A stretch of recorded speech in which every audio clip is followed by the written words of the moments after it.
Okay, so good afternoon to everyone. Welcome to the Research Capacity Development Unit at the University of Johannesburg Postgraduate School. My name is Kokezo Pila and I will be your moderator today.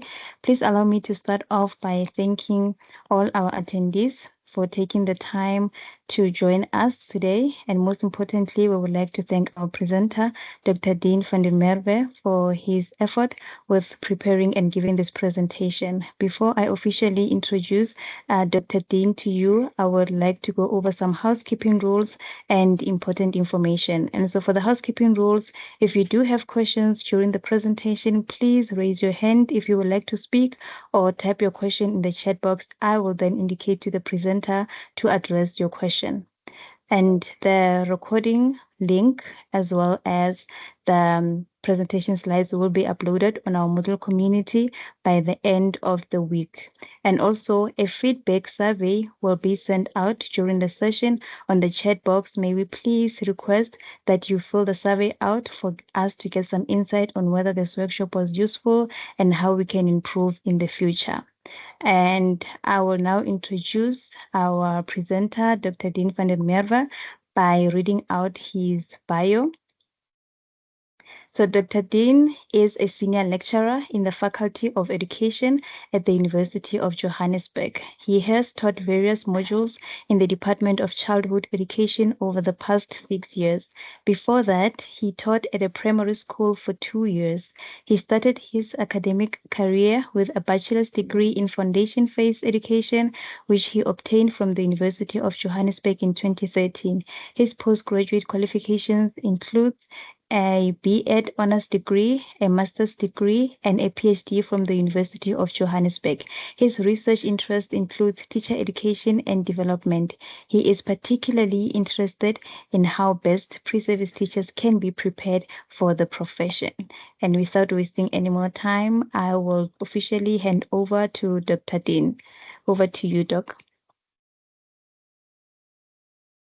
Thank you, Koketso, for that lovely introduction, which I wrote by myself, about myself, by the way. I'm just going to put my camera on just to introduce myself so that everyone can see who the person is that will be doing the presentation. And then I think just for the sake of bandwidth, I will switch it off. So good afternoon to you all. Thank you to the RCD unit for inviting me to do this presentation. And thank you for all of you who have come to listen to this presentation, particularly on a Friday afternoon before a long weekend and with the weather being quite cold. So thank you for taking the time. Now I'm going to switch off my camera and I will start sharing my presentation. Let's see.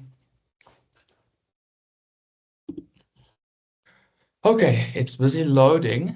Just give that a moment.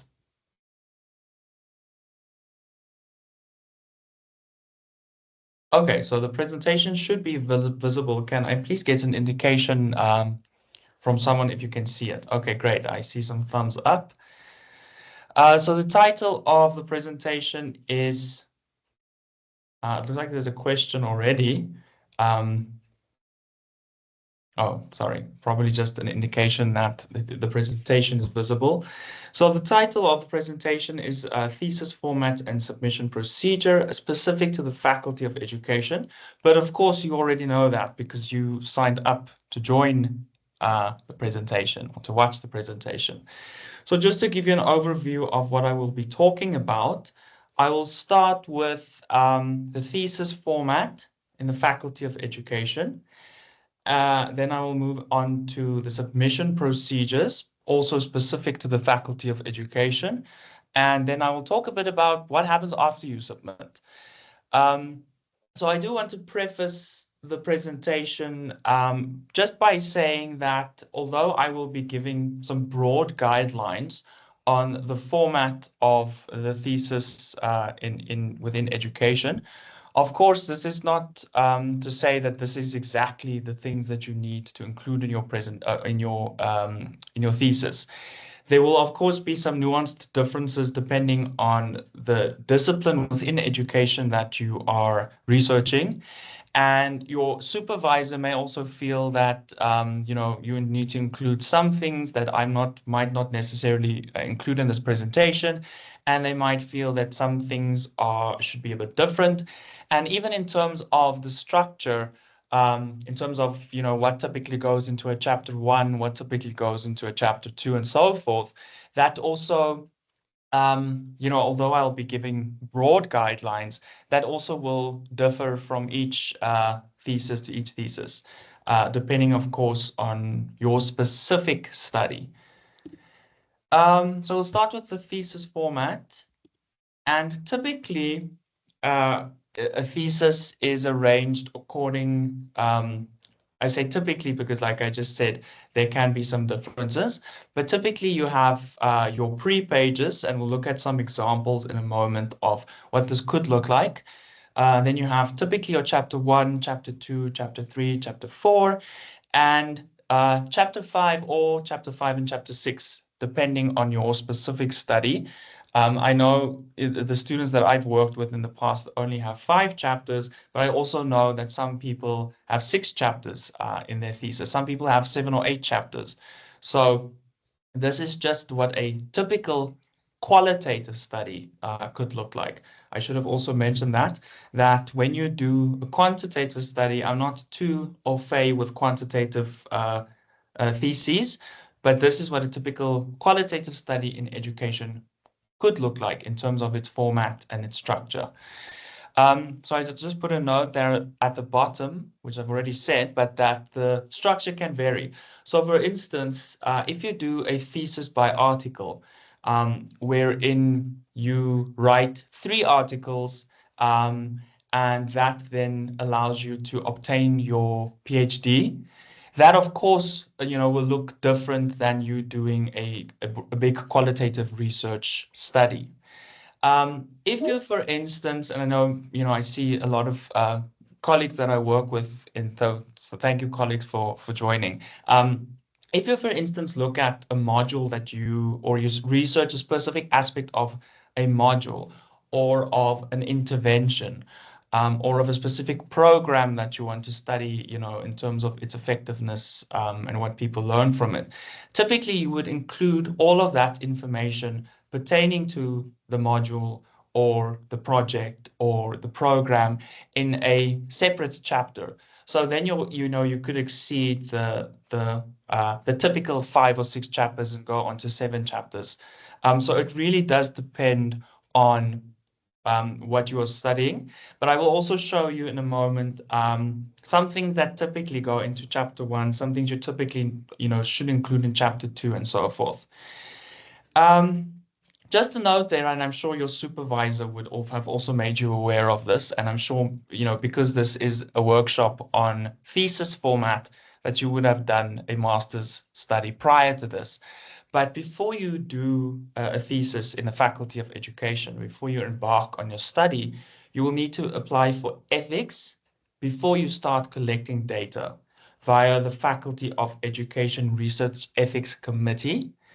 Um, and if you're collecting data at schools, this is very important because most of, actually, I'm assuming all of you are working within education, and many of you might be working with learners at schools or teachers at schools. It's important to note that if you will be collecting data at a school, that you will need to apply for an additional layer of ethics. And that you get from the district office or the Department of Education in the district that you'll be collecting data from. So I mentioned we'll go through each one of these individually. So we'll start with the pre-pages. And a student that I co-supervised, who has basically done, he has submitted, he's received his results, he's done his oral defense, he's now busy with his final corrections. He has very graciously agreed that I may use his thesis, which he has submitted this year, to show you some examples of what some of these things could look like. So your title page, of course, will have the title of your study, It will include some information on the degree that you are registered for, and you'll also indicate your supervisors along with the date of submission. It's important that you use the new UJ logo. So I know many people, what I've seen, especially when I was still serving on the Faculty Higher Degrees Committee, sometimes they still use the old logo. So that's not good, just to keep in the back of your mind for branding purposes. It's important to use the correct logo. Then you'll have a declaration. So basically you include a page that says that this is your own work, that you didn't plagiarize and so forth. You will have a page of your acknowledgements. So here you thank the people who contributed to your study in some other way. Then you'll have your abstract. And the abstract typically is a summary of your entire study. So you say what was the purpose, what did you study, why did you study it, and what were the results, and why do these results matter. Then you have your table of contents, and following that, you will have a list of figures, a list of tables, and a list of acronyms and abbreviations. Also, all forming part of your pre-pages in your thesis. So I've included a link here. So I do believe that the presentation will be shared with the participants. But I've included a very useful link there to guide you on how to insert a list of tables and figures. And if you watch this video, you'll see on the right, there is also a video on how do you include a table of contents. So you can do it manually, but it takes a lot of time, and it can become quite cumbersome to keep track of, did you include all the figures? Did you include all the tables? Did you include all the correct headings? So there actually is a way in Microsoft Word that can assist you as you enter new headings, for instance, to add it to your table of contents. And that's extremely useful because if an examiner reads your thesis and they look at the table of contents, for instance, and they want to quickly go to chapter 2, or they want to quickly go to chapter 3. If you follow this route of using Microsoft Word to add your table of contents, you can click on a heading and the document will take you there immediately, which is quite useful, especially, like I said, if an examiner wants to quickly scroll to different sections of your thesis. And it's the same with the list of figures, the tables, and so have a look at the link on the next slide. And then you also, especially if you are using a lot of acronyms and abbreviations, it's always useful to include within your thesis a page with all of these acronyms and abbreviations so that the reader can already get, or the examiner can get familiar with these acronyms and abbreviations before they actually continue with reading your thesis. So that is it on the pre-pages. So we'll now move on to chapter 1, which typically, not always, but usually within education, chapter 1 gives you an overview of the study. So basically here you are telling the reader, what is the study about? Well, why are you studying what you are studying? Why is it important? What is the problem that you will be looking at? What are the questions that you are looking to address or answer through this research project that you're undertaking? So I've included some typical headings there, again, different from thesis to thesis, but any chapter will always have an introduction and a conclusion. Then it's always nice to give the reader some background and the context of your study. So, talk about why the study, or, why are you looking at this specific study? What is the context of your study? Are you looking, for instance, at a specific module within a university program that you have designed? Are you looking at a specific intervention that you've designed? So that would then form part of the context of the study and the background information that would make it easier for the examiner or the reader to make sense of what is to come. Then you will have to include a problem statement or a statement of the problem. So it's very important in the first chapter, and quite relatively soon in the first chapter, to say to the reader, what is the research problem that you have identified, and why is this a problem according to, your own, it can be according to your own observations or experiences, but it's important then obviously to bring in literature to support or to show the reader that this is a problem worth looking at. It's a problem worth researching. Um, so that the reader can also understand why is it that you are studying this or you studied this specific phenomenon that you have studied. That will naturally lead into the questions that you have for your study that you want to address or answer through the research that you are undertaking. And linked closely with your question, your research question would be your aims. So what do you aim to achieve through this research that you are doing, and your objectives? Next, you have a brief section on your research design, and the research design will be unpacked more in the methods chapter, which is typically chapter 3. Um, but it could also be chapter 4, depending on, if you are discussing a specific intervention in a chapter before that. So again, it will depend on your study, but you will give the reader already in the first chapter some idea of the research approach. So if you're doing a qualitative research, if it's a quantitative, what approach are you taking? What is the paradigm? You can give a brief introduction to the methods that you will use to generate or collect data. You will also talk a bit about the methods that you are going to use or that you used to analyze the data. And you can also include here methods that that you used in sampling, for instance. So you give the reader an idea of these things in the first chapter, but you will unpack them more in chapters to come. Also, it's important in the first chapter to give the reader an idea if you are using a specific conceptual and or theoretical framework in your study. Um, Again, this is something that you will unpack in much more detail in your literature review chapter, but you already give the reader some idea of the conceptual or the theoretical framework that informed your study.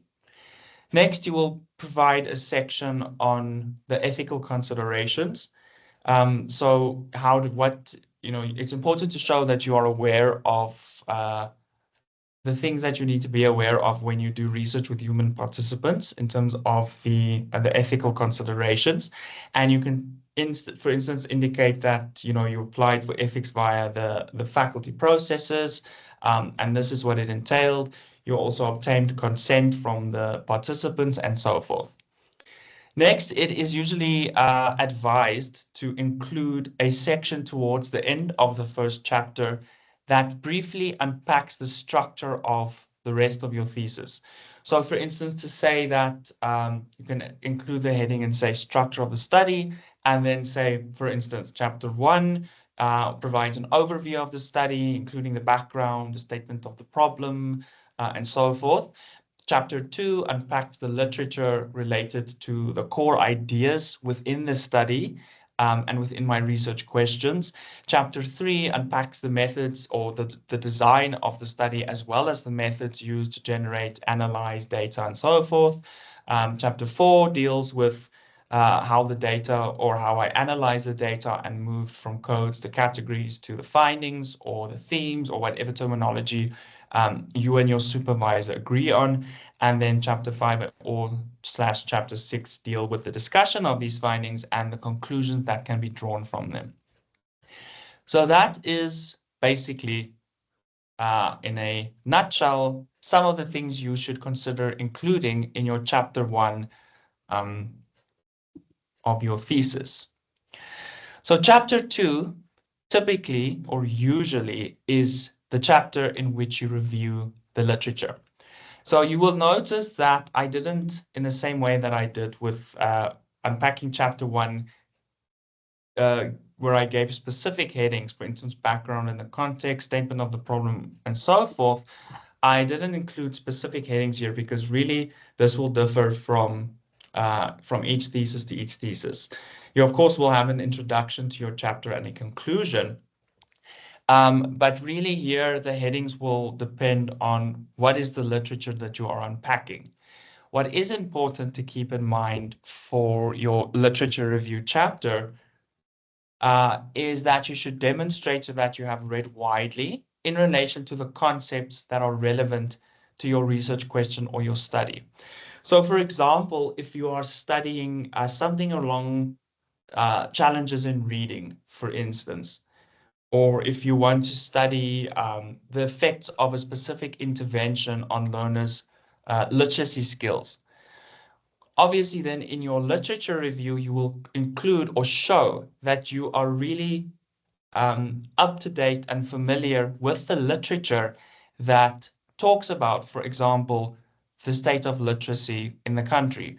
So then you can include things on what is the causes of these literacy problems, what do different studies say, what could be some solutions, and so forth. So you really have to show that you have read widely in relation to the concepts that are captured within your research question or in your study.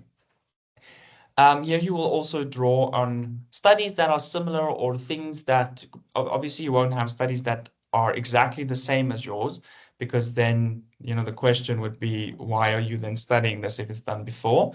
But you will look at people who have looked at more or less kind of similar things to you, research that has done before on certain concepts that you are also including within your study. And you will then have to unpack these things or these studies in your literature review chapter.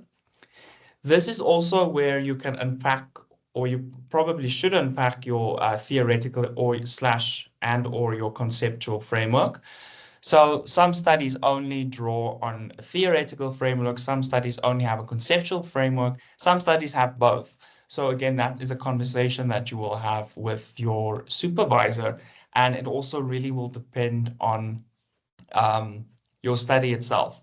If there is a need for a conceptual framework, or if your study is more suitable for having only a theoretical framework. What do I say there? In the literature review chapter, it's also important to note that when you structure it and when you write it, that you don't just say, oh, this person said this person said this, these authors said this, and really just kind of regurgitate what other people have said. It's important that you draw on literature to build an argument and not just state the findings of previous research or previous literature. So you will build an argument by drawing on, for instance, people who have studied concepts that are relevant to your study. So now I'm hoping everyone is still with me. So that is chapter 2, typically the literature review. Chapter 3, usually, is then the chapter in which you discuss your research design and your methodology. But you will also see, if you look at 3 different PhD candidates who have graduated, if you look at their 3 chapter 3s, none of them will look the same. So there's not really any recipe or any prescribed way in which you should write any of these chapters. So again, I would just like to reiterate that these are just broad guidelines of things that typically appear within these chapters. So in your research design and methodology, again, as with any chapter, you have an introduction and a conclusion. You will then discuss your research design, approach, or paradigm. So if it's a case study, you need to unpack, why is your study a case study? Why did you think that case study design is suitable for your specific study? And how does your study itself manifest as a case study design? If it's generic qualitative design, again, why did you choose that specific research design? And how does your study, or in what way is your study a generic qualitative research design? So it's important that, and I see this often with, with students that, and I myself, as a former student, always used to do this. You typically, when you write about your research design, say, oh, generic qualitative research is A, B, and C. And this is what so-and-so said about generic qualitative research, and not really linking it specifically to the study that you are undertaking and really writing a good argument for why your study fits within this design. Next, you will unpack in great detail your methods. So you've mentioned them previously briefly for the reader in chapter 1. Now you really have to unpack them in quite a lot of detail. So your methods in terms of the methods that you use to collect or generate data, depending on which terminology you prefer, in consultation with your supervisor. But typically, qualitative research would be fall more along the lines of data generation, whereas quantitative research typically falls more into data collection. But again, different from study to study, and that's something you will talk with your supervisor about. But here you talk about, so how did you collect, or how are you going to generate data for your study? Um, it's important that while I'm saying this, I'm just thinking of something important. When you write your chapters for the first time, you will typically write them in terms of what you are going to do. So the first time you write chapter 3, you'll write, I am going to do A, B, and C. After your study is finished and you are ready to submit it to the exam office, then you will need to go back to everything and change it to past tense because now your study has already happened. So you won't, you will have to go through everything quite thoroughly to make sure that you don't, say at somewhere, oh, I'm going to do this and this and this. But then the reader will be like, but you've already, the study's finished. This doesn't make sense. Um, so data collection in terms of, if you're using interviews, what type of interviews are you using? Again, why are you using this specific type of interview? So if it's, for instance, a stimulated recall interview, why did you choose to use these types of interviews? What does the literature say about this type of interview? And how will it provide you with the data that you need to collect and analyze in order to answer your research questions? So it's always important with everything that you write in every chapter, specifically chapter 2 and 3, to bring it back to why are you choosing to make certain decisions in terms of the way you are designing your study, and what does the literature say about this, and how does it link to your study specifically? And again, why did you choose, for instance, to do stimulated recall interviews and not semi-structured interviews? So if you are, for instance, using semi-structured interviews, stimulated recall interviews, it's important that you also indicate in this chapter what are the broad questions that will guide your interview process. Of course, if it's semi-structured, there's a lot of room for prompting and uh, asking clarifying questions, but you will still have some broad questions that will guide uh, the interview process, and you have to indicate that in your chapter 3, which talks about the research design and the methodology. You can also, well, you should include a section on your sample. So here again, what type of sampling did you use? Did you use purposive sampling? Did you use purposeful sampling? Did you use convenient sampling? What method of sampling did you use? What does the literature say about it? And why did you choose to use this specific method of sampling? In other words, why is it appropriate or suitable to your specific study that you are doing? Um, and then you will also include a section in which you discuss how you are going to analyze your data. So what is the specific data analysis process that you will follow? And then you can unpack that in detail for the reader. And my supervisor during my PhD Professor Gravett, who was the former dean of the Faculty of Education, she gave me really good advice, especially with the methods chapter.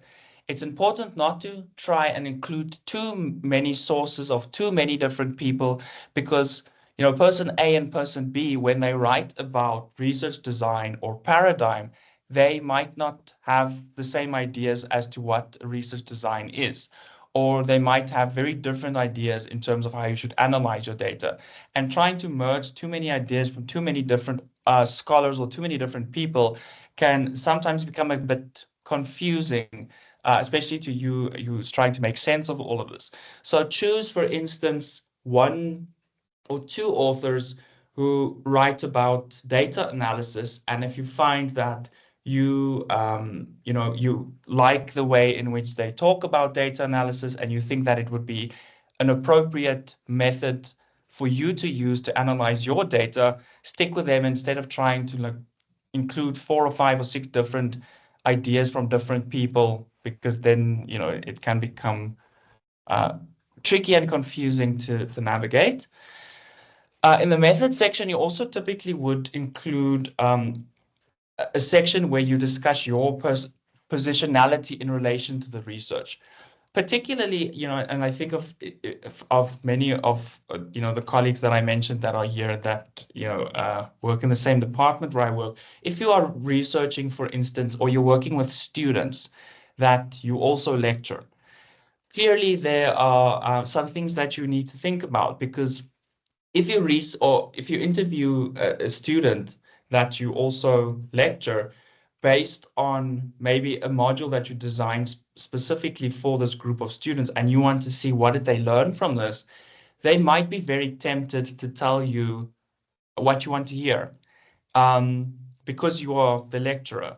And there are also some power dynamic that can come into play, and that you have to show the reader and the examiner of your thesis that you've taken all of these things into account, that you are aware of it, and then you will also, include some measures that you will take to mitigate any of these potential issues that could arise because of your positionality within the research.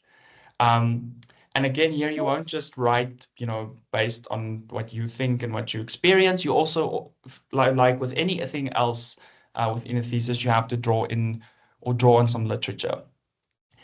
Next, you have to include usually a section on the trustworthiness. So what are the methods that you have taken in your study to show the reader or the examiner that they can trust your findings and they can trust that what you have found is credible, it's valid, it's reliable. So you will need to, of course, read up on these different things and think about your study specifically and how they manifest within your study. And then lastly, well, typically you would include within this chapter also a more detailed version of what you mentioned briefly in chapter 1 about the ethics. So what specific measures did you take to ensure that you conducted ethical research? Because especially, in for all of us in education, we often work with students or with teachers or with children or with principals. It's typically within education. It's typically with human participants. So you have to show that you've considered all of the different things relating to conducting ethical research, and you have to make it clear to the reader what steps you followed. Okay, I know it's quite a mouthful, but let us move on to chapter 4. And again, there's no right or wrong way to do chapter 4. I've seen so many different variations, but usually, at least for the students that I, supervise or co-supervise, this is generally what we advise, is that in the 4th chapter, you show how you have moved from the data that you've collected to your findings. And so you need to unpack step by step, showing very clear examples of how the data was analyzed to arrive at the findings. So I've included an example there. I know it's quite small and I hope you can see it, but you basically take the reader on this journey to say, This is where I started. I started by transcribing my interviews verbatim. Here is a screenshot of an example of how an interview was transcribed. Um, the next step I took was to read these transcripts carefully to start making sense of my data. So I highlighted phrases and things that stood out using a different color. Here is a screenshot or here is a picture that shows an example of how I did this. Of course, you will write it in academic language, not in the way I'm explaining it now. But then you will also, then move on to the next step to say, after reading through my transcripts, I then coded the data, which is the example of the picture there in the right bottom corner. That is just one example of how, like I said at the onset, a student that I co-supervised agreed for me to use some of the things from his thesis as an example. But that's one example of how he coded his data. So you show the reader step by step. What did you do then? Then you coded. Then what took place after you coded the data? You identified provisional categories. Here's a picture to show the categories I've identified. So you're basically taking them by the hand and walking them through your thought processes and your steps that you took to arrive at your findings. And this is really important to do because if you just, for instance, and you just picture it in your mind, if someone writes something and they just say, "Oh, I analyze the data using this method. I read through the transcripts and I identified the themes and I arrived at these findings." If there's not really any evidence to show or some examples, it's not, you can't just take for granted or just assume that what the person is saying they really did. So it's important that you provide an audit trail to show how you arrived at your findings, because this is how you show the reader that they can trust that the findings that you arrive at for your study, they can believe that these are indeed accurate and they can trust that these are correct. And that, of course, is something that you will also mention in chapter 3 when you talk about the trustworthiness of your research. So here you can also mention that one of the steps you will take to ensure that your findings are reliable is to provide an audit trail through the use of examples and things like that. So chapter 5/6, again, this depends on person to person and supervisor to supervisor and study to study. But so you can either have chapter 5 in which you discuss your findings, and then have a chapter 6 in which you draw conclusions from these findings, and in which you provide, recommendations or implications of your findings. If you, for instance, are studying an intervention with the view of maybe creating a specific intervention that teachers can use in their classrooms to support reading, that is then something that you can perhaps include in chapter 6. Is this how this intervention works? What are things to consider? Or if you are studying, for instance, a coaching program, here you will include, in your final chapter, what are the things that people need to be aware of when they themselves want to implement this coaching program? Because if you are writing a thesis, uh, then it's a bit different to masters because you want to make some sort of contribution with your study. Um, so it depends, like I said, from study to study. So it can either be all of it in chapter 5, or you can break it up into chapter 5, where you only discuss your findings, and then in chapter 6, what are the conclusions that you can draw from these findings. And then here, like I said, you would then make your original contribution in the form either of making recommendations, what conclusions you draw from this, what are the implications of your findings. So basically, um, you show the reader what your findings are, and then you show the reader why your findings matter. Who cares? So you found that this, and this. So why does it matter? Who should care and why should we care? That is what you then unpack in this last section of your thesis. And it's really where everything comes together. And it's quite rewarding to see, at the end of this long process, what is the outcome.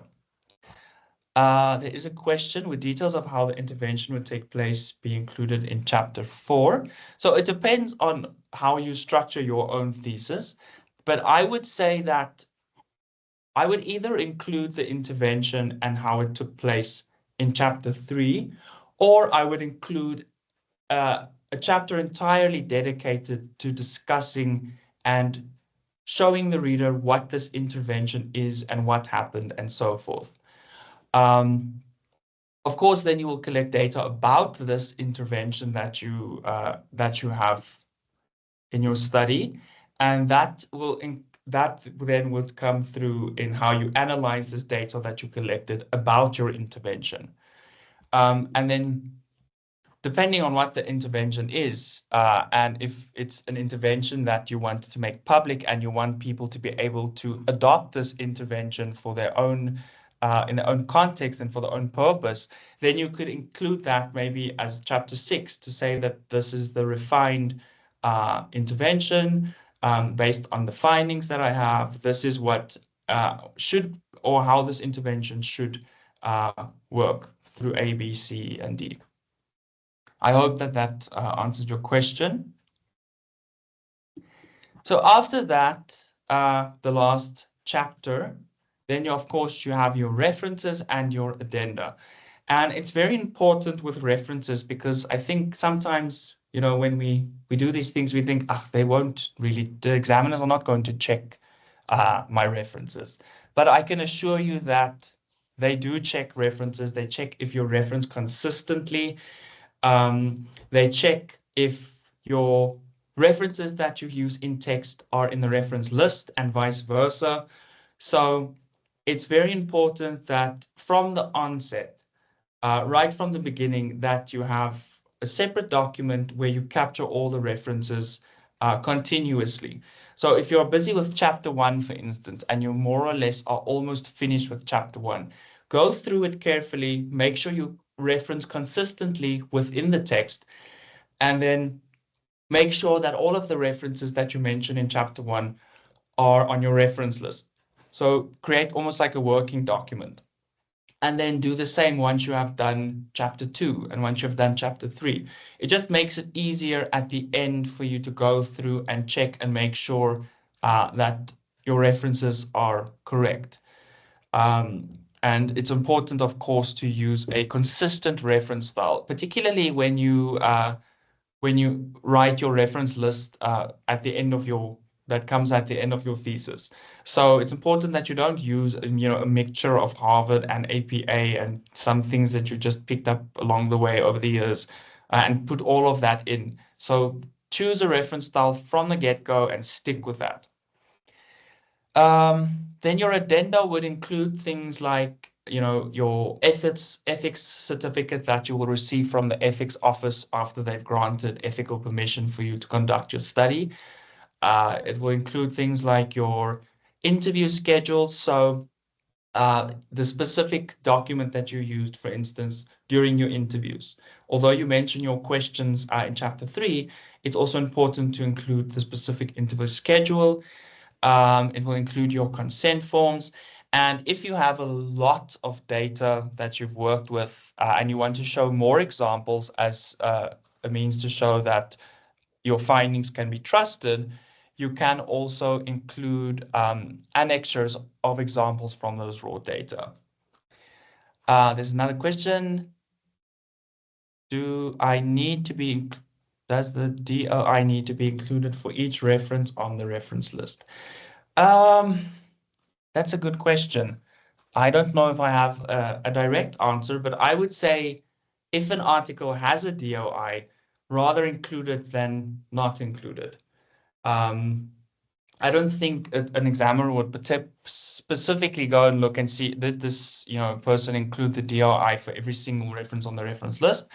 But it also shows that I think that you went the extra mile to include it. So I would say, just to be safe, rather put it in. But I don't think there's like a set rule that says you have to include the DOI in your reference list.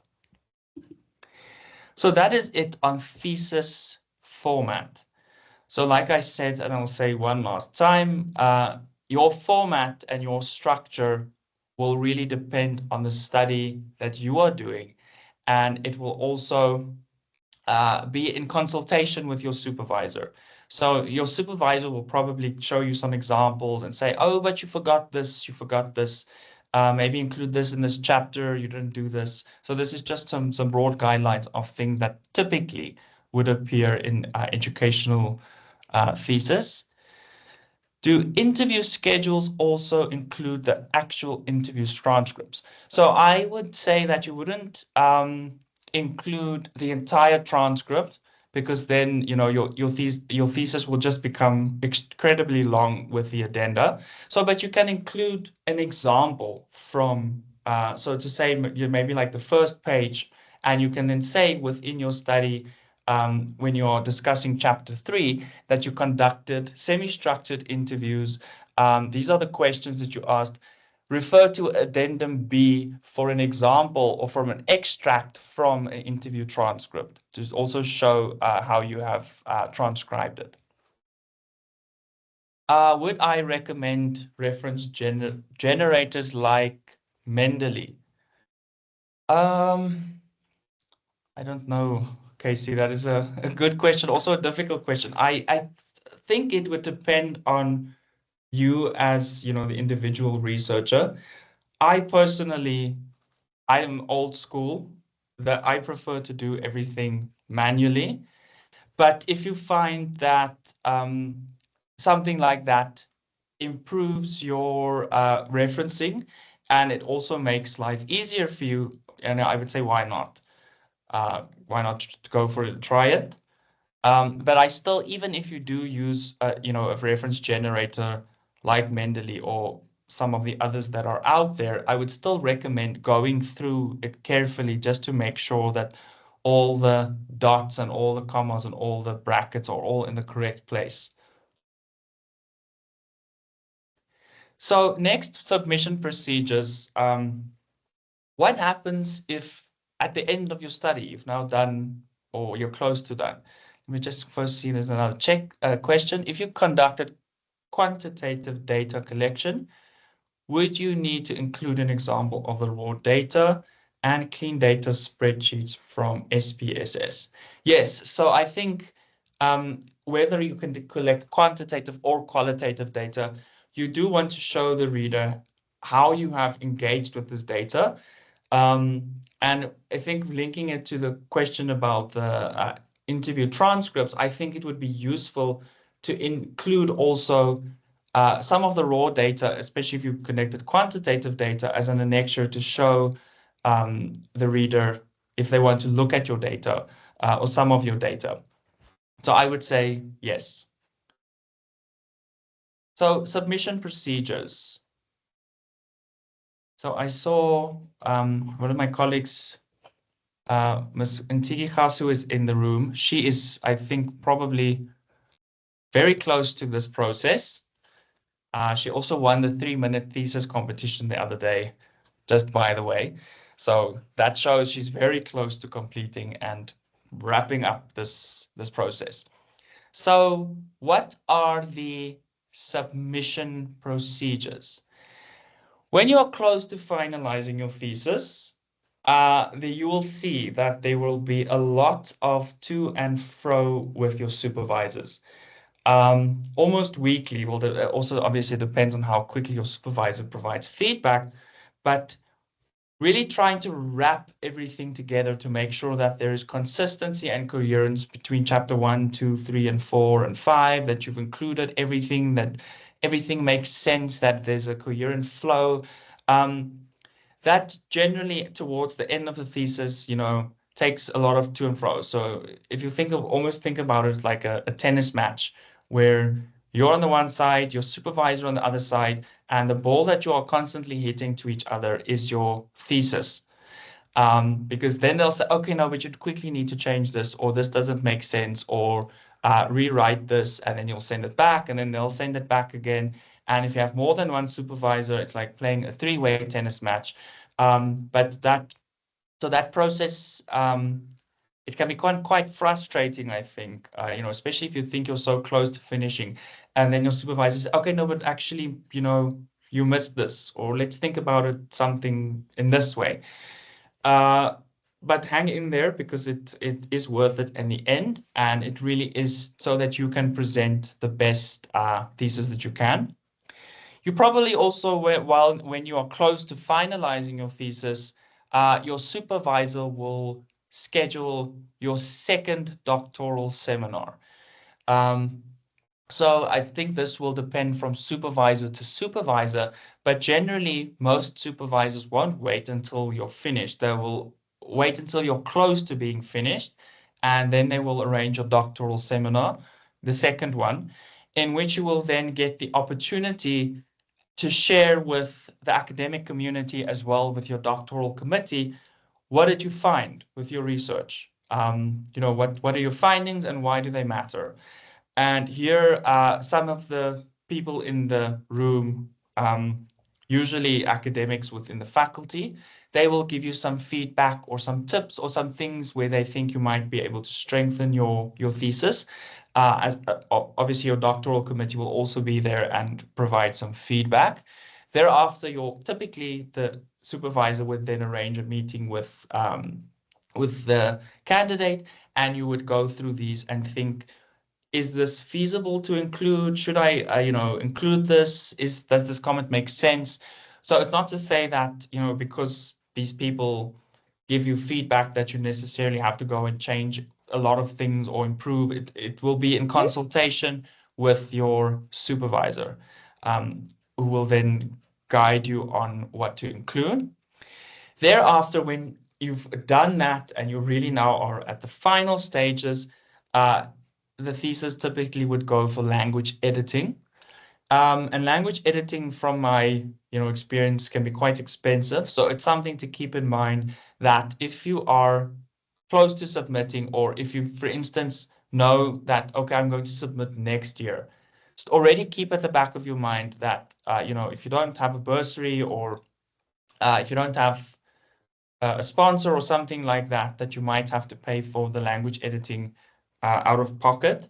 And it can be expensive, but a lot of supervisors, they would also sometimes assist with that.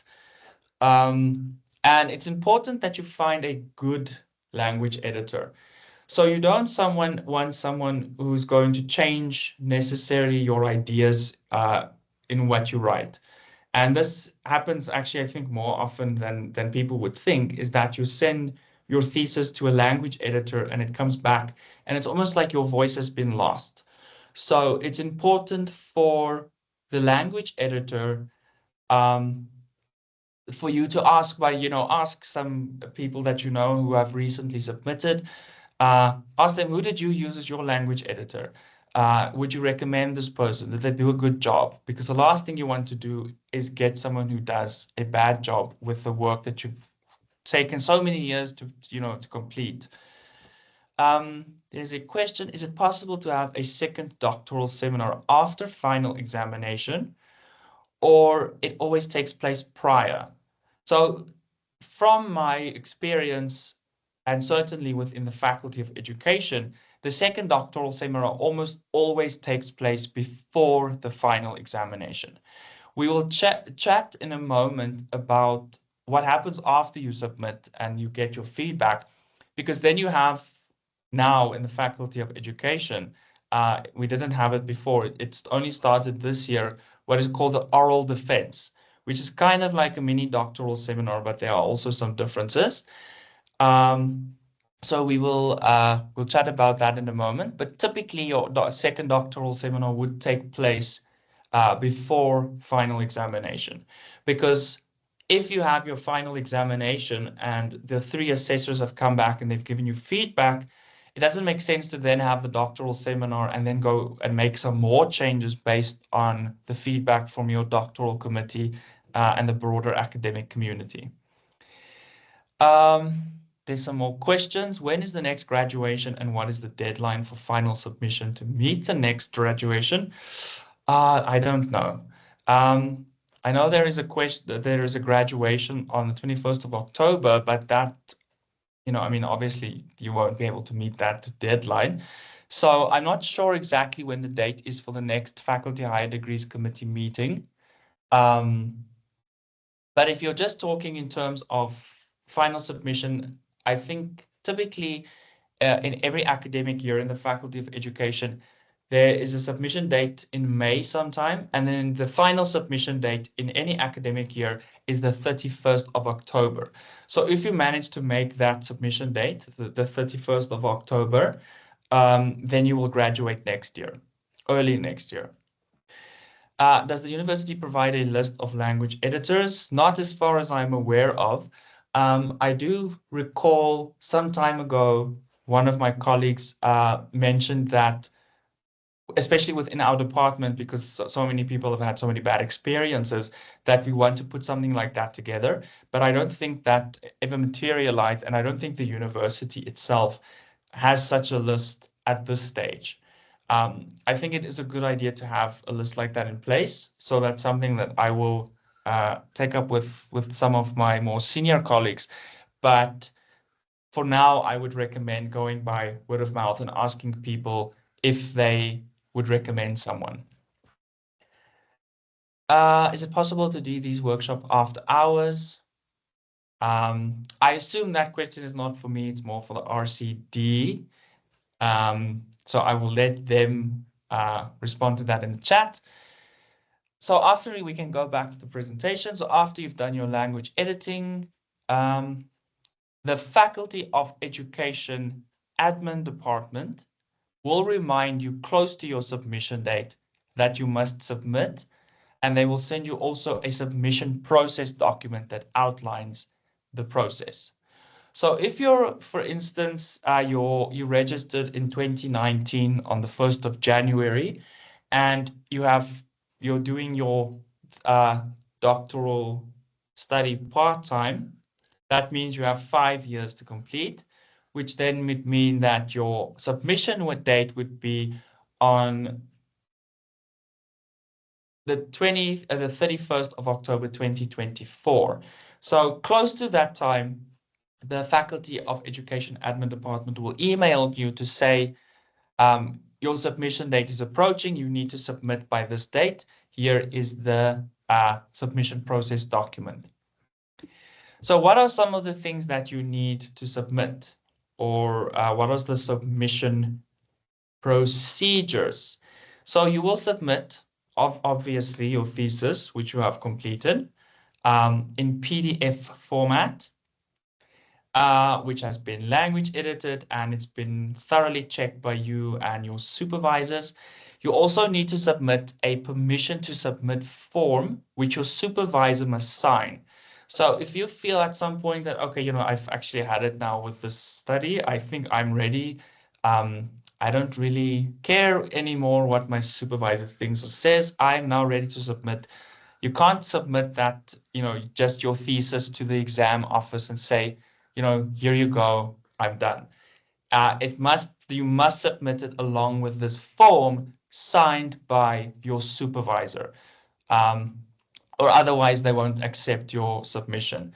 And I see some people laughing, and that's actually so funny because I know of someone who actually did this quite recently. They just like, you know what, I'm just going to submit. You also will submit a plagiarism report, generally generated through Turnitin. So you will upload your entire thesis on Turnitin, and it will give you a plagiarism report. I also know that Turnitin is currently busy updating its software to detect AI usage. So I would strongly advise not to consult with or use AI like ChatGPT and things like that, because you don't want, after all the work you've put in, for it to detect something as that you've used something like ChatGPT or something like that. So rather just put your own thoughts in there. And then you also will submit, along with your thesis, your permission to submit form and the plagiarism report, proof of registration. So it's important that you register every year, obviously at the beginning of the year, if you are continuing with your studies, and that you are registered in the year that you are going to submit. Because you also don't, let's say, for instance, you're in your fourth year of working on your thesis, and you forgot to register, or you don't have funds, or you didn't make the registration date on time, that you just continue working with your supervisor anyway, and then it comes time to submit in October after a full year has gone by, only for everyone to realize that you were never even actually registered for that academic year. So it's important that the exam office will also want to see your proof of registration. There's a question, can we have the recording? Yes, I do believe Koketsu said at the start that the recording will be uploaded onto the shared Moodle site. Does the final submission require physical presence or everything changed to online? And after final exam, do we submit everything online? This includes the oral defense. So we'll chat in a moment about what happens after you submit. But yes, you submit everything yourself online to did I not include the email address? No, I didn't. But you'll get the email address because they will tell you upfront that you not submit by this date to this email address. So you email these 4 documents, you CC your supervisor so that they are also aware that you have submitted. And then you will get a response from the exam office to say, congratulations on reaching this milestone. You can expect feedback, I think, from between 6 to 8 weeks. And then you wait. So what percentage of plagiarism is accepted by UJ? I don't know that there is a specific percentage that is acceptable. Um, Especially so not to say that, if you have something like 20% or 15%, my thinking is that no percentage is really, acceptable. So you should go through your thesis carefully if it's a high plagiarism percentage, and check, did you take large chunks of information and just put it in there, and, you're trying to sell that off as your own words? Or a lot of times, something like your reference list, or, if you are quoting specific things, it could push up the percentage a bit. But obviously, that's also saying, like, if you submit your plagiarism report and it's like 40%, clearly there are going to be some questions and some red flags. So the one I included there was the one from my study, which you can see was 11%, but that was mostly, because of references and things like that. So, but you will also consult with your supervisor, who will then advise you on the correct way to go about it. But certainly my suggestion would be to go through your thesis carefully and see, are certain big, large chunks of information being highlighted as plagiarism, because that's definitely not what you want. So what happens after you submit? And surely I'm hoping that this answers your question about the oral defense, and also what happens after you got your results. So the supervisor will receive 3 examiners' reports for your thesis. 2 of them will be from local assessors who typically work at other universities in the country, and 1 will be from an international assessor who typically works at a university abroad. Depending on what they recommend.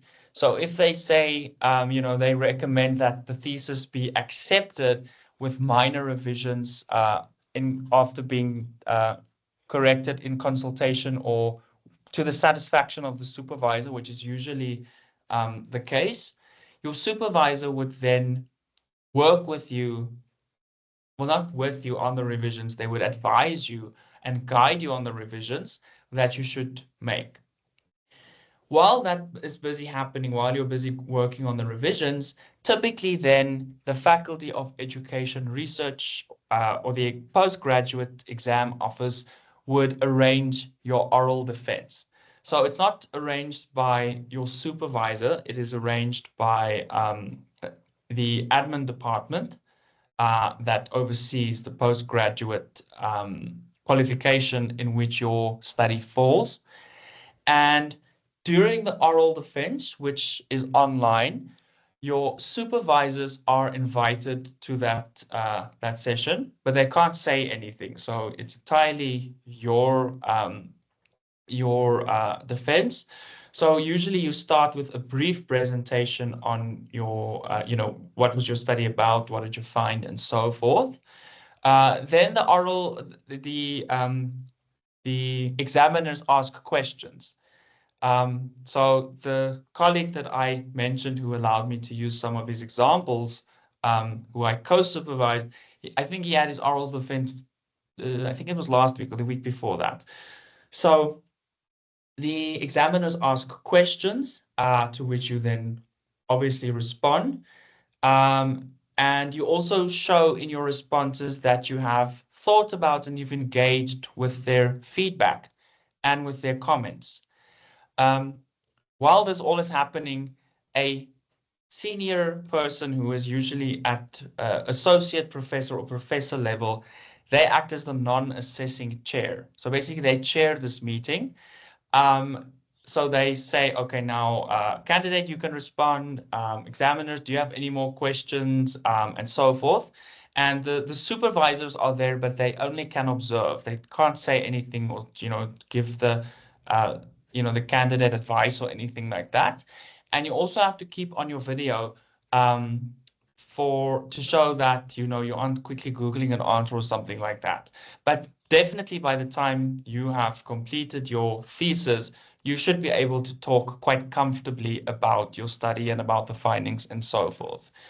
Thereafter, after that process is finished, um, the non-assessing chair, they compile a report on what transpired. And usually after the candidate is asked to leave the session, and then the examiners can then make a final recommendation to say, yes, we approve the study with minor recommendations that we made. Um, so the non-assessing chair captures all of that information in a document, which they send through to the admin people from the post-grad exam office. Then you finalize your revisions, you tweak your PhD. You also have, along with that, a document that shows exactly how you engaged with the feedback.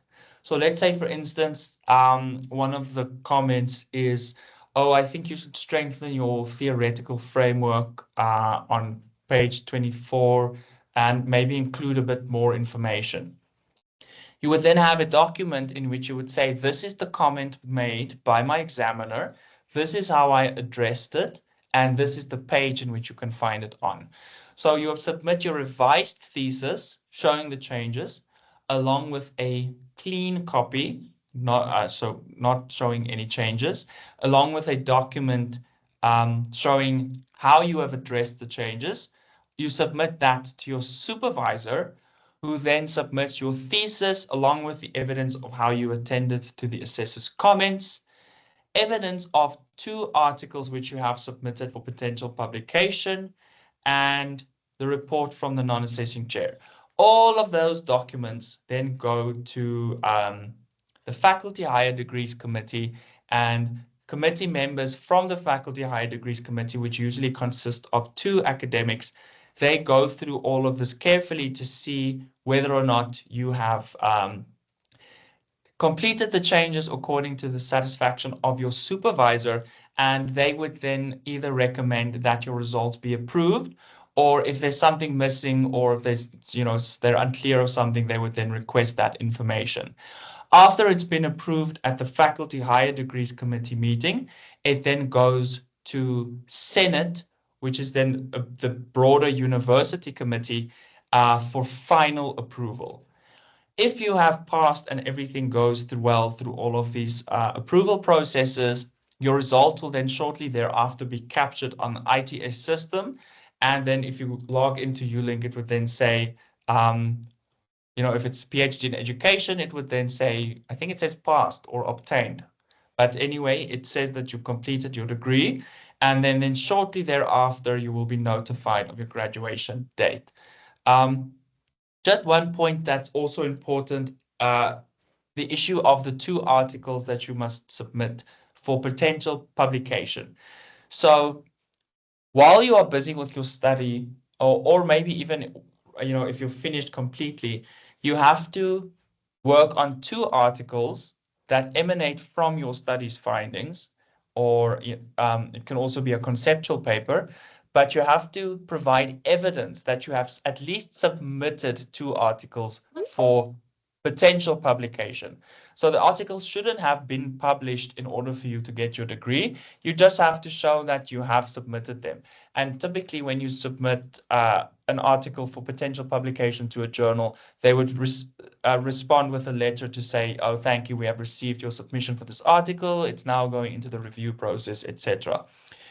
So you have to have at PhD level anyway, you have to have 2 evidence of 2 articles which could possibly be published. That is the end of my presentation. There's a question, do we have to submit copies of the 2 journal articles ready for publication submission, or we submit our thesis for exam? Okay, so that's a very good question, because when you submit your thesis for exam, you don't have to have the articles ready at that stage already. So what a lot of supervisors do is, because it takes about 6 to 8 weeks for the examiners to send their reports, usually a supervisor advises the candidate in those 6 to 8 weeks to work on the 2 articles that they must submit. So only by the time that your examiner's reports have come back, you've done your oral defense, you've done your changes, only by the time that has all been concluded and your supervisor wants to submit your results to the Faculty Higher Degrees Committee for final approval, then you need to show evidence of your 2 articles. So you also don't submit the articles themselves, you submit evidence that you have submitted these articles to journals. Does the Faculty Higher Degrees, let's see, there's another question. Does a conference presentation count? I don't think so, unless, of course, you published a paper in accredited conference proceedings. But if it's just a conference presentation on its own, that I don't think will would be constituted as an article or a publishable unit. But if it's an accredited conference published in accredited conference proceedings, it could go through, but I would check that with your supervisor, because I'm not 100% sure and I don't want to give you the wrong information. Does the Faculty Higher Degrees Committee review my thesis, or do they only require the non-assessing chair report? So they don't review a thesis as such. They look at what did the examiners say, what was their feedback, and then they look at whether or not you made the necessary changes. And if you didn't make the necessary changes, if you provide a good reason for that. So this, of course, all of this will happen in consultation with your supervisor. And if the supervisor thinks that, some feedback that someone provided doesn't really make sense, or, it's not really appropriate or applicable to your study, then you probably would, they could say that, we've discussed this and this change will not be made for this and this reason. So that is what the Faculty Higher Degrees Committee reviews. And they will then, of course, also see, they will look at the non-assessing chair report of the oral defense. They will also look at whether or not you submitted evidence of 2 articles which have been submitted for potential publication. And your supervisor will also include in all of that, in that submission, a memo. So to say that, oh, this is what I've submitted for approval, the student's results. Um, all three examiners have approved the study with minor corrections to the satisfaction of the supervisor, and I can confirm that the student or the candidate has made the corrections to my satisfaction. So it's very rare that, the faculty higher the degrees committee would come back and say that, that it can't go through to Senate for approval. Unless, if you didn't submit evidence of 2 articles for publication, or if they can't really see clearly that you've engaged with the comments and things like that. Book chapters, yes, book chapters, if it's published in um, if it's a research-based book chapter. So there's a difference between, a book that you would get published based on research that has been done, empirical research, and a book chapter that, is like for a textbook, for instance. So it typically would have to be, if it is a book chapter, which is acceptable, be a book chapter based on empirical research. After October, when is the next submission date? Technically, you can submit any time of the year, but there are specific dates at which the documents and things get sent through to the Faculty Higher Degrees Committee for review. But the official date is the 31st of October. And if you miss that date, then you probably will have to wait until, I mean, you can also chat to your supervisor. I mean, if you submit by the 3rd of November, I don't see that, that would be such a big train smash. So your supervisor will also be able to advise better on the exact submission date. But technically, the final date for submission for this year is the 31st of October. Otherwise, if you submit after that, it's more likely that, because that obviously delays your thesis getting sent to the examiners, and it also delays the process of then, if it has a knock-on effect of everything. So it's better to try and submit by your prescribed or your actual submission date according to when you registered. Um, for someone that is starting with PhD, any advice on time management? What helped you? Uh, to be honest, what helped me was the fact that we were in hard lockdown. So I couldn't really go anywhere or do anything. And at that time, the university also closed for a long period to try and sort out, how are we going to deal with COVID? So to be honest, that's really what helped me, is being able to work from home every day and not really have any other pressing issues.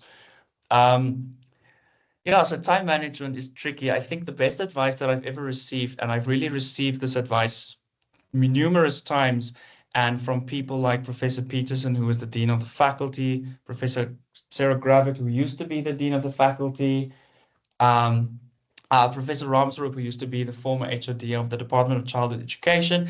They've all given this advice, not to me specifically, but, at meetings and things like that. And they are quite successful. So I think you can take what they say um, on good authority that it works. And the advice that they give is to try and carve out time every single day to work on your research. So whether it's an hour in the morning or an hour in the evening or an hour in the afternoon, to really make sure that you set aside time, and during that time to limit all distractions and to really focus and be very intentional about what you do during that time, so that and you will see, if you do that every day, let's say, for instance, you set aside an hour and a half every day.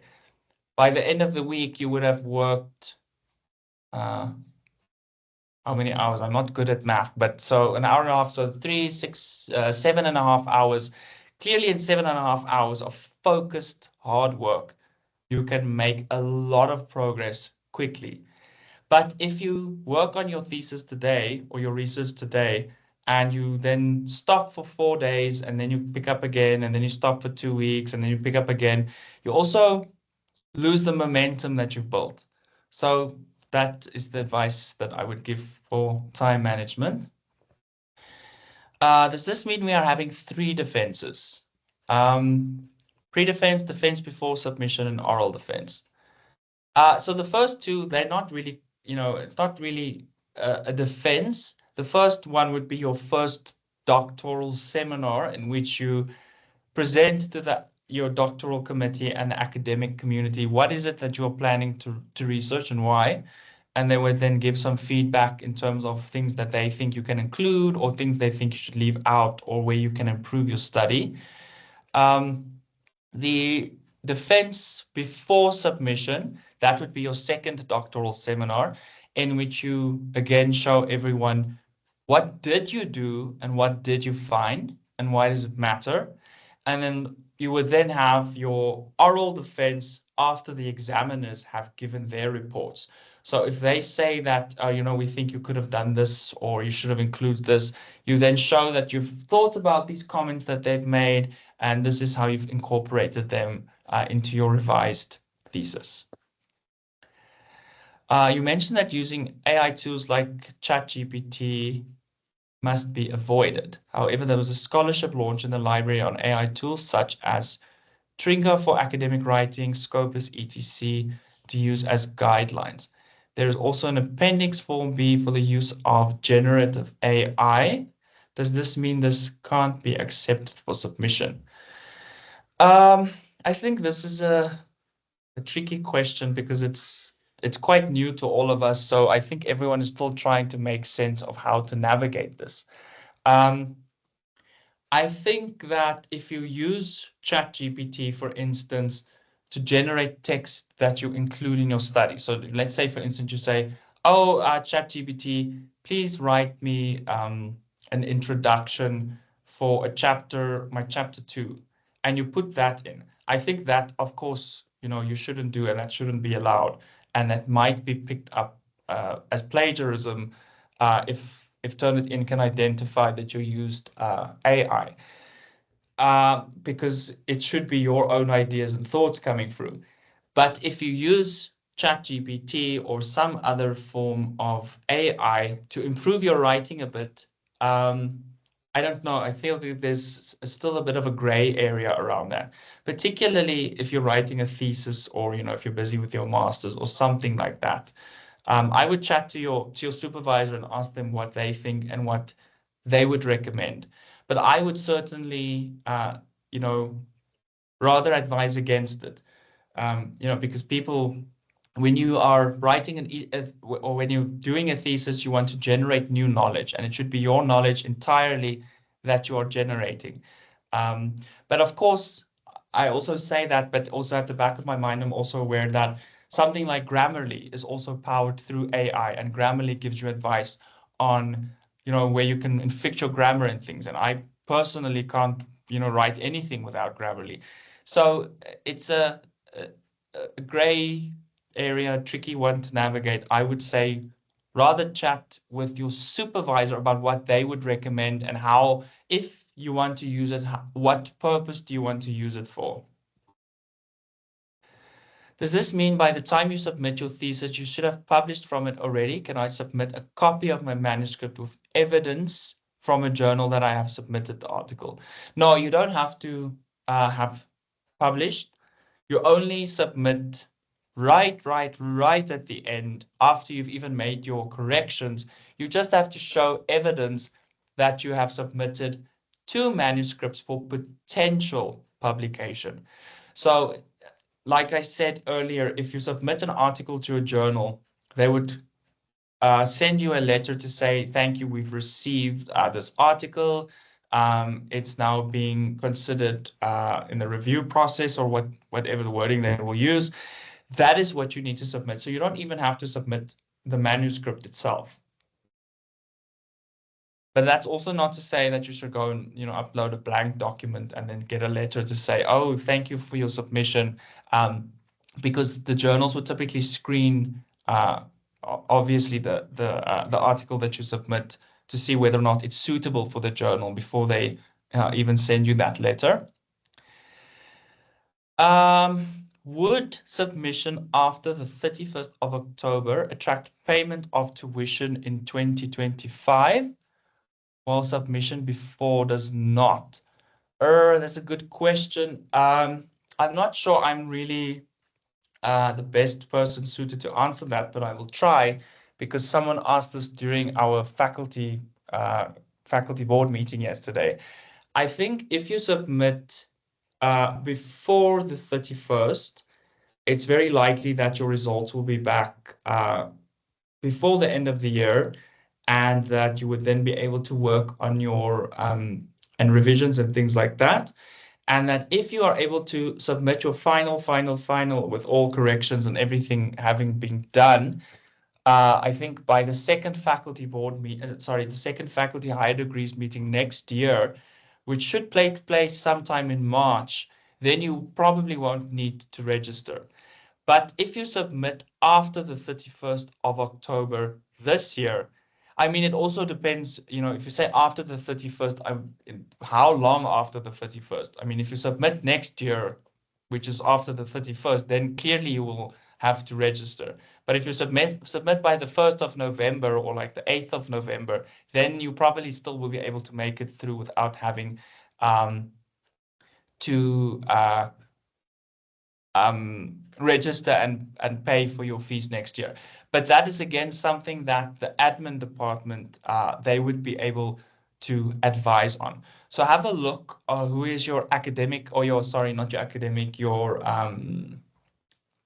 exam officer on your within the specific degree that you are doing, and see who that person is, and then ask them, or you can ask your supervisor as well, who can find out that information on your behalf. Um, I agree on the importance of focused hard work. Yes, it's really, if especially if you want to make it in academia, which I'm assuming all of you do because you are busy with a thesis, that's really the only way to do it. You can't, you know, pick it up here and there and say, okay, I'll, work on this again in 2 weeks' time, because you also forget what you worked on. So it's important to build momentum and then to sustain that momentum. Are all defense sessions open to anyone you attend, with the mentioned participants only? No, so they're not open to anyone. The oral defense, at least in the Faculty of Education, and I'm assuming they will all follow the similar structure to the one I attended last week. The only people who attend are your examiners, your supervisors, the non-assessing chair, who will be a senior person within the department within which you are doing your study. And then there will be someone there from the Faculty of Education Admin Department. Does Senate also approve my results beforehand? My question is, the Senate approval done on graduate? No, so the Senate approval is done. That's like the final approval that takes place. So if it's approved at Faculty Higher Degrees Committee, all of those results are then sent through to Senate.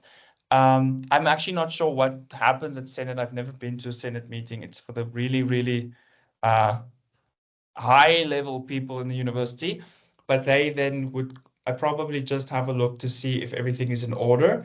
And then if that is approved at that level, then your results are captured on the ITS system, which means you've technically obtained your degree, but you're not a doctor yet. So you only become a doctor after your doctorate is conferred at your graduation and you are capped by the chancellor. So just something to keep in mind. So yes, Senate does approve your results before you graduate. Do you have cases where a master's or doctoral study is completely rejected in the faculty, and what is the procedure?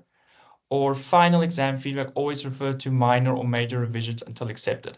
So I've only served on the Faculty Higher Degrees Committee meeting for 1 year, which was last year. I wasn't kicked off or anything. I just took on other responsibilities. But in that time, I never saw someone's results being rejected outright. Usually it is, I mean, you work closely with your supervisor who will guide you along this process. So they will also know what will an examiner look like and or not look like, what will an examiner look for? What are things to include? Of course, you know, as supervisors, there's always something that you miss that someone else might pick up and think, oh, but this would have been interesting. So I've never personally seen a situation where someone's results are just outright um, declined or they fail. It's usually with either a minor or major um, corrections to the satisfaction of the supervisor. And sometimes the examiners might ask that you resubmit to see your thesis, to see whether or not you've actually really engaged with their comments.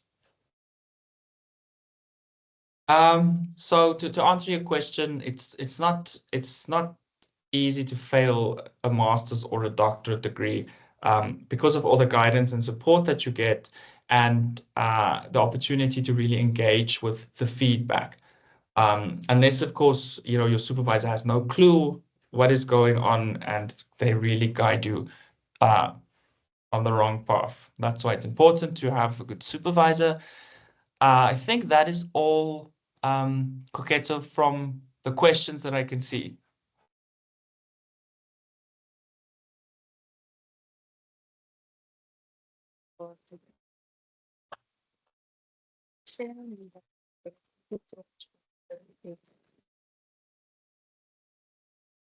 Questions that we raised, I do believe that these questions have been answered, and thank you for that. Just to start with the survey form, and also raised to you regarding the recordings and the workshops. Yes, we do share the recording after the session, so it will be made available to everyone after the session, and also I'm going to ask to share with them. And do not ask any questions.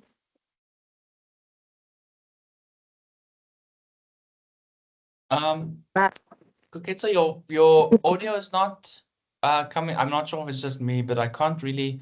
We're only getting every third of or fourth word. But from is what I it could better? gather, yes, it's better now. Okay, okay. Yes, thank you so much for your presentation, a very detailed and insightful presentation. I was saying that we all benefited from this presentation, and also thank you for answering all the attendees' questions. And just to respond to the questions that were raised to me regarding the presentations and the workshops and the recordings, we do share the recordings after this. And I'm going to ask Dr. Dean to share the presentation with me so that I can share with everyone who attended the session. And unfortunately, we do not offer afternoon sessions. However, we do share all our workshop recordings and presentation on our Moodle community. And if you are not part of the community, please send us an email on RCD inquiries. I'm going to put the email in the chat, rcdinquiries@uj.ac.za. So send your details, your student number, and which course you're doing. And also we will add you on our Moodle community so that you can access all our workshop information and all the recordings for the workshops and the presentation slides. So I will just share the email address on the chats. Just a moment. That's the inquiries. There we go. So send us your details and then we will be able to add you on our Moodle community and then you can access everything. So thank you everyone for joining our session today, and our greatest appreciation to Dr. Dean for the presentation and for honoring our invitation. Thank you so much. And if there are no more questions, I'm just going to give everyone the last opportunity to ask questions. And if there are no more questions, then we will be able to close the session.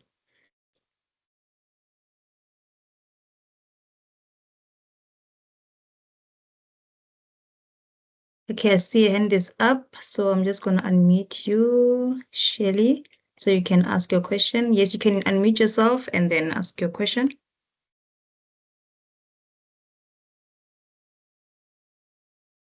Just unmute yourself, Shelly. I've enabled your mic. Oh, thank you so much. I was mute, I was speaking to myself. I just wanted to thank Dr. Merve for such a wonderful session. I wanted to find out, do you do these sessions every year or because it never took place beginning of the year or during the year. So just wanted to find out how often do they take place? Is it every year or certain number of certain number of sessions during the course of the years? Okay. So we have these workshops throughout the year, from January until, well, from February until October. We have all the sessions, and we have themes every month that we have a theme that we're focusing on, and then we have a series of workshops under that particular theme. So it's running throughout the year. The workshops are running throughout the year. So if you are not enrolled in our community, unfortunately, you will not get this information. So please just ensure that you send us an email so that we can add you onto our Moodle community. You will be able to have access to all our workshops. We send out the workshops flyers on our Moodle community. So unfortunately, that is the Moodle community that we have and we can use. We don't have access to different faculties. We only work with the postgraduate school. So you need to be enrolled in our Moodle community so that you can get all this information about the workshops that we are offering in the postgraduate school.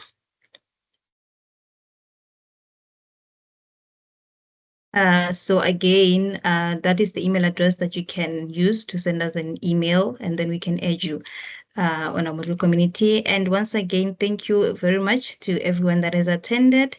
I'm just gonna put the survey again on the chat for the last time for everyone to complete. And if there are no more questions, we can end the session and have a good day further.